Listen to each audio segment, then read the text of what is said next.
All right, explorers, buckle up because we're heading to the ends of the Earth this time, diving deep into the Arctic and the Antarctic. Sounds chilly. It is, but trust me, this deep dive is about way more than just ice and penguins. I hope so. What do we got? Well, we've got maps, we've got guides on the ecosystems, even a whole sheet breaking down the causes and effects of climate change at the poles. Okay, getting serious. So, what's the mission? To finally learn the difference between the Arctic and Antarctic. That and so much more. We're talking about busting myths, uncovering the unique wonders of each region, and yeah, getting real about the challenge that they're facing. You and Let's do it. Okay, first things first, picture the Arctic and Antarctic in your head. Easy enough, right? You'd think so, but there's a trick. The Arctic is actually an ocean, a frozen one, sure, but an ocean surrounded by land. Ah, I see where you're going with this. The Antarctic, on the other hand, is a continent, a massive landmass buried under all that ice. Exactly. And get this, the Antarctic is twice the size of Australia. No wonder it's home to, well, nobody. Well, not permanently at least. Scientists and researchers, sure, but no native populations like in the Arctic. Right, the Arctic has about 4 million people living there. Imagine that. Coastal communities, towns, everything. Must make for some interesting shipping routes. And think of the cultural diversity up there. The Inuit, the Sami, the Yupik, each with their own unique traditions shaped by life on the edge of the ice. Okay, so we've got land versus water, different cultures, but our sources say this difference affects everything from climate to wildlife. It all comes down to their location. The Arctic at the top of the world, the Antarctic at the bottom. Both are considered polar regions because of how far they are from the equator, meaning they're tilted away from the sun's warmth, leading to those extreme variations in daylight. 6 months of sunlight followed by 6 months of darkness. Our guide mentioned that. Can you imagine? Talk about needing a good sleep mask. But seriously, what does that kind of light-dark cycle do to temperatures? Well, the Antarctic holds the record for the coldest temperature ever recorded on Earth, and I get 128.6 degrees Fahrenheit. Wow, make it 128.6 degrees Fahrenheit. I'd turn into an icicle just thinking about it. I mean, you're talking about a whole different level of cold. It's extreme, no doubt. But despite that, both the Arctic and Antarctic are teeming with life.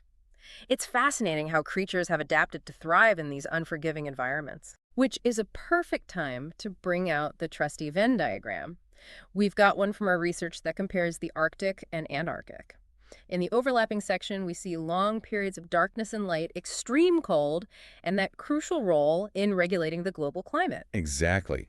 Those massive ice sheets act like giant mirrors, reflecting sunlight back into space. So they're basically the Earth's air conditioner. In a way, yes. They help keep the planet's temperature in check. But let's break down what makes each region special, shall we? Perfect. So on the Arctic side of our Venn diagram, we have an ocean surrounded by land. What does that mean for the ecosystem? Think diversity. You've got everything from polar bears roaming the ice floes to walruses basking on the shores. And reindeer. Our Arctic and Antarctic ecosystems guide made them look kind of cute, I've got to admit, all roaming around the tundra. They're a pretty iconic part of the Arctic landscape. And don't forget about what's under all that water. The Arctic Ocean is teeming with life. Whales, seals, even narwhals. Oh, right, narwhals with that crazy tusk. I always forget about those guys. What was it our guide said they use it for? Sensing changes in the water. Among other things.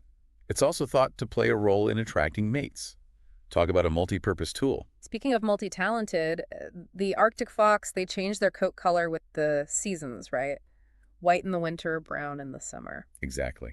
It's all about camouflage. It helps them blend in, whether they're hunting lemmings in the snow or raising their pups among the rocks. Clever. But okay, all this talk about freezing temperatures has me wondering, how do these animals actually survive out there? Well, a lot of it comes down to blubber, that thick layer of fat under their skin. It's like having a built-in wetsuit. Right, blubber. I always wondered how effective that really is. Well, there's actually a fun experiment in our sources, the blubber adaptation one. You basically stick your hand in a bag of shortening. Wait, like Crisco? Yep. It simulates blubber, and then you dunk your hand into ice water. You'd be amazed by how well it works. But moving on to the Antarctic side of our Venn diagram, things get even more extreme. We're talking about a whole continent buried under ice. It's like another planet, right. But it's also the world's largest desert. That's what our sources said, which seems kind of crazy since it's covered in ice. It seems counterintuitive, but it's true. Antarctica is incredibly dry. It gets very little precipitation, and what does fall mostly comes down to snow. So it's all locked up in that massive ice sheet. Okay, that makes sense. But it also explains why the Antarctic has a lot less variety in terms of plants and animals. Exactly. But what it lacks in overall diversity, it makes up for in sheer spectacle, especially when it comes to penguins. Oh, definitely. Penguins are the stars of the show down there. I could watch those waddling little guys all day. So clumsy, yet graceful at the same time. But seriously, how do they survive those temperatures? Don't their feet get cold? They've got a pretty incredible adaptation for that, a countercurrent heat exchange system in their feet. Basically, warm blood traveling down to their feet runs right next to cold blood returning to the body. So it's like a built-in heating and cooling system? That's amazing. Right. Penguins aren't the only tough ones down there, right? What about, wasn't there something about a midge? The Antarctic midge. The only insect that can survive year-round in Antarctica. That's right. Imagine being that tiny and tough. Okay, so we've got these incredible ecosystems, both with their own unique characteristics and adaptations. But there's this, elephant in the room, isn't there? You mean climate change? Yeah, climate change. It feels like the Arctic and Antarctic are worlds apart, but this is something they both share. Unfortunately, yes. And it highlights how interconnected our planet really is. What happens at the poles affects us all. Our sources were clear about that. Rising temperatures are causing the ice to melt at an alarming rate. We're talking about those massive ice sheets and glaciers. And as that ice melts, it flows into the ocean, causing sea levels to rise. And not just by a little bit. Our cause and effect sheet had some scary predictions about coastal communities, even entire islands, being at risk. Imagine your favorite beach town. Gone. It's a sobering thought, and the consequences go beyond just losing land. We're talking more frequent and severe flooding, saltwater contaminating freshwater, and mass displacement of people. It's like a chain reaction, with each consequence leading to another. And then there's the impact on wildlife, those polar bears we were talking about, the penguins, all those creatures adapted to those extreme environments. The loss of sea ice is a prime example. Polar bears rely on it to hunt seals. As the ice disappears, so do their hunting grounds. Which means they have to travel farther, use more energy, and fight harder for fewer resources. Exactly.